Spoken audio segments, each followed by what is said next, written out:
अस्सलाम वालेकुम दोस्तों, क्या हाल चाल है। मैं हूं सडी खान और आप देख रहे हो बिटर स्टोरी। दोस्तों, ये जो मैं सर्कल कर रहा हूं ये सारा एरिया आता है हिमालयास, और यहां पर हम इस वीडियो में डिस्कस करेंगे कि जो हिमालयास है इसकी फॉर्मेशन कैसे हुई, यानी कि कैसे वजूद में आया। और उसके बाद हम देखेंगे कि इसके कितने ग्रुप्स हैं, हम इसको ग्रुप्स में डिवाइड करते हैं और इसके कितने ग्रुप्स हैं, और उसके बाद इसकी इंपॉर्टेंसी के बारे में बात करेंगे। और उसके बाद हम डिस्कस करेंगे कि ये इसके अंदर जो कितनी बुलंद चोटीज हैं वो कितनी है, और उसके बाद डिस्कस करेंगे कि कितने मतलब कि ये जो तीनों इसकी जो चोटीज हैं जो आगे आने वाली हैं वो किन किन कंट्रीज में आती हैं।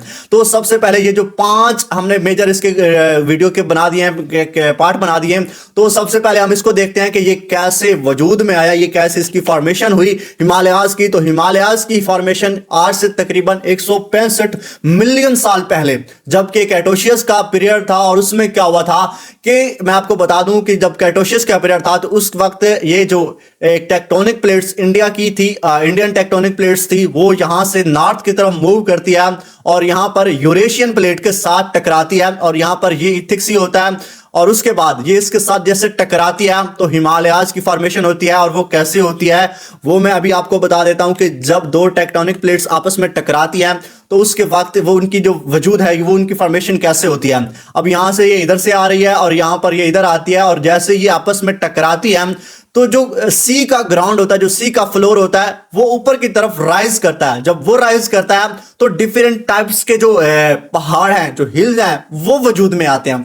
तो जब ये इंडियन प्लेट यूरेशियन प्लेट के साथ आकर के टकराती है तो ये हिमालयाज की फॉर्मेशन होती है, जो कि आप इसको फोल्ड टाइप्स हिल्स कह सकते हैं, यानी ये एक फोल्ड टाइप्स पहाड़ हैं।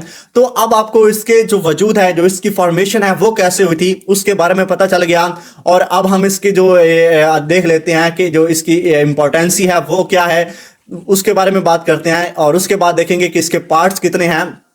तो पहले मैं आपको बता दूं कि जो इसकी इंपॉर्टेंसी है वो क्या है। तो देखो भाई साहब, यहां पर हिमालयाज है जो कि इसकी बहुत ही मतलब कि इसके अंदर जो तीनों दुनिया की बुलंद चोटी हैं वही आती हैं। और जब भी कोई चिली विंड्स आती हैं एशिया की तरफ से, सॉरी यहाँ पर रशिया की तरफ से, यहां से, तो क्या होता है जब ये ठंडी हवाएं चल रही हैं तो यहां पर आगे जब पहाड़ आ जाते हैं, और इस वजह से इंडिया को, नेपाल को, भूटान को और उसके बाद पाकिस्तान को, इनसे ये महफूज रखता है। जो इसके बारे में आपको पता, इंपॉर्टेंसी के बारे में पता चल गया। और उसके बाद दूसरी जो इसकी इंपॉर्टेंसी है कि इसके अंदर बहुत सारे ग्लेशियर्स हैं और उसकी वजह से इन कंट्रीज को फ्रेश वाटर मिलता है, और उसके बाद पानी की जब जरूरत है वो पूरी करते हैं। और इसके लेकर के एक खतरा भी सामने आ रहा है कि 2000 यानी 21वीं सदी तक, जब 21वीं सदी आएगी तो उस वक्त इसकी जो 55% जो इसके ग्लेशियर्स हैं, जो इसकी आइस है, वो पिघल जाएगी। और उसकी वजह से जो इसके करीब करीब के इलाके हैं उनके अंदर सैलाब आने के भी खदशात बढ़ सकते हैं। और अब आपको इसके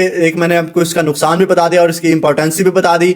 तो अब हम चलते हैं कि इसके पार्ट्स कितने हैं। हिमालयाज को हम पार्ट्स में डिवाइड करते हैं क्योंकि इसके जो मेजर 5 इसके ग्रुप्स हैं उसको इसमें डिवाइड करते हैं, और वो मैं आपको यहां पर बता देता हूं कि इसके जो ग्रुप्स हैं वो कितने हैं। थोड़ा सा मैं इसको जूम इन करता हूं और ताकि आपको अच्छे से समझ आ जाएगी।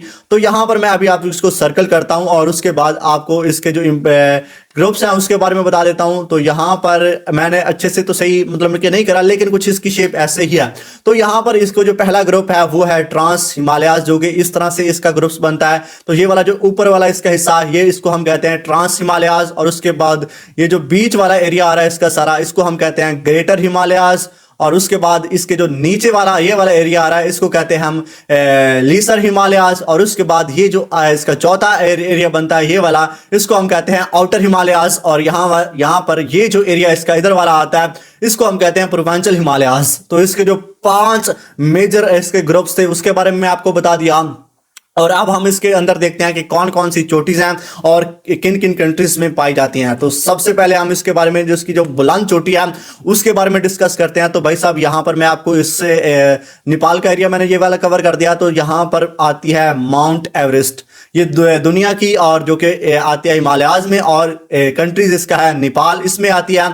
तो और इसकी जो हाइट है वो तकरीबन है 8848 मीटर, जो कि दुनिया की हाईएस्ट, जिसका लेवल समंदर से दुनिया का सबसे ऊंचा लेवल है माउंट एवरेस्ट। और उसके बाद जो दूसरी दुनिया की हाईएस्ट माउंटेन है वो है केटू, जो कि यहाँ पर गिलगित बल्तिस्तान के इलाके में पाकिस्तान में आती है यहाँ पर। और इसकी तकरीबन है 86 46-48 मीटर इसकी जो हाइट है वो है। और उसके बाद ये दुनिया की दूसरी और हिमालयाज में आती है, और यहाँ पर ये दुनिया की दूसरी चोटी है जो कि बुलंद है। और तीसरी यहाँ पर सिक्किम में आती है जो कि इंडिया का इलाका है। यहाँ पर तकरीबन सिक्किम जो कि है कंचनजंगा, ये दुनिया की तीसरी और हिमालयाज की भी तीसरी चोटी है जो कि बुलंद है। और यहाँ पर ये इंडिया में आती है, ये नेपाल में आती है, और यहाँ पर ये पाकिस्तान में आती है। यानी जो बुलंद तरीन है वो नेपाल में आ गई, और उसके बाद जो सेकंड है वो पाकिस्तान में आती है, और उसके बाद जो थर्ड है वो इंडिया में आती है, जो कि तकरीबन यहाँ पर मेरे ख्याल में यहाँ पर तकरीबन बनता है। तो उम्मीद है कि आपको इसके बारे में काफ़ी इन्फॉर्मेशन मैंने दी है, कोशिश की है। आप वीडियो को लाइक करो, चैनल को सब्सक्राइब करो। मिलते हैं किसी और वीडियो में।